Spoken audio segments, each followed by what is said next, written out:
Would you please welcome Stephen K. Thank you. Quick check-in. How do you cure your boredom now? Oh, well, you know, I cure my boredom. Can I firstly say it's great to be here when it's ladies' night. Boom! Honorary lady. I cure it by having my dad stay with me. Oh. Right? Like, my dad stayed with me for 2 weeks, and I became a child again, right? You know what my dad did when he stayed with me? He sent me to bed. No. In my own house. No. And I went... No, I went... Hang on, what time did he send you to bed? 6:30? 6 p.m. Yeah. With or without dinner? No dinner. What? Yeah, I don't do vegetables. Naughty boy. Yeah. Do you get on well with your dad? Yeah. No.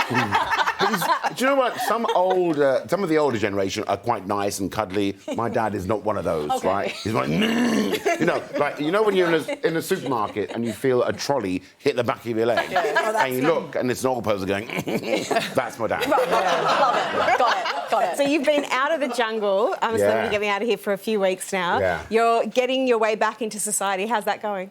I've got to say, and you must know this as well, right? It's so weird coming out of a reality show into reality. Because it's so different. But I learned so many things about myself I didn't think I would learn. For example, I now fast 1 day a week. Really? Yeah. As a result of that. No, I'm not joking. I'm doing that. And It wasn't me.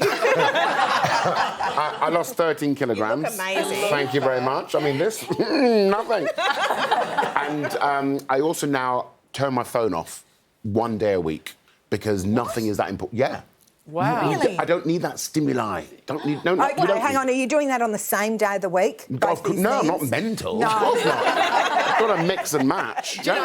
When we all came out of the jungle, we all talked the talk about doing this sort of stuff, but none of us have done it. We've all put on all the weight we lost, and we're all back on our phones, and we're all, not paying our families any attention. Are you determined that you're going to keep it up? Because I don't want to be the wet blanket. I'm committed. Really? Absolutely, because one of the things I learned in the jungle was body positivity. Like, for example, I said to them, I'm never going to get my legs out. Day one, I said to them, campmates, I'm not showing my legs. I don't do that. Not my arms. Within 3 days, I was like, I never wear shorts. I've known you for a long time, Susie. Yeah. You know that. We're both never short people. Never. No. Just totally naked, the pair of you. Just make it on intended. Well, absolutely. Take their eyes out. Why don't you? So isn't it amazing, though, that going on a reality show can be life-changing? For me, it genuinely was life-changing because I didn't have any kind of preconceived notions as to what it was. And as a comedian, you know this. As an actor, you know this. When somebody else is controlling your edit and your narrative, you're giving yourself up. So that was quite challenging. But also being in a situation where you're with 11 other people, where no phones, no electronic devices, no watches, you have to communicate. Yeah. And then you find out... So the friendships that we formed very quickly were real, because you get to know people on a deeper level. And also what I found as well was I was able to be vulnerable in front of these people. And Ellie Cole, who taught me how to swim. Yes. Oh, my God. So, Ellie, if you're watching, love you to bits. Because that would never have happened in my day-to-day life. Oh, it's so what, and she's just such a superstar, as are you. I nearly drowned. Look, you didn't look the strongest swimmer, but you did it. Excuse me? As a man who lives in inner city South London, I don't need to swim. I don't need to swim.